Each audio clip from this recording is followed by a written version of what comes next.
राऊत म्हणाले. संजय राऊत खरं म्हणजे त्यांनी स्वतः काय काय वक्तव्य केले ते तपासून पाहावी.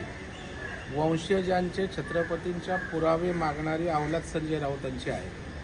म्हणजे काल काय बोललो आणि आज काय बोलतोय याचं तरी भान संजय राऊतांनी शुद्धीवर येऊन ठेवण्याची आवश्यकता आहे. त्याच्यामुळे गादीचा सन्मान पंतप्रधान नरेंद्र मोदी साहेबांनीच केलाय, भारतीय जनता पार्टीच्या नेतृत्वाखाली एनडीए सरकारने केलाय. म्हणून शाहू महाराजांच्या घरचे संभाजीराजेंना खासदारकी सन्मानानं या देशातल्या मोदी सरकारनं पंतप्रधानांनी दिले.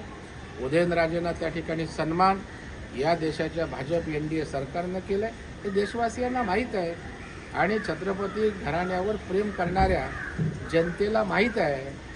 शरद पवारांनी अनेक वर्ष या राज्याचं नेतृत्व केलं, देशात सत्तेत होते.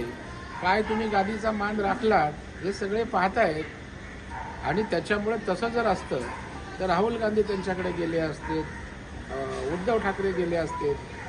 त्याच्यामुळे तमाशा बघायचं काम सुरू आहे आणि गादीचा अवमान त्यांना पराभूत करण्याचं या लोकांचं षडयंत्र आहे की अशा प्रकारचं संशय माझ्या मनात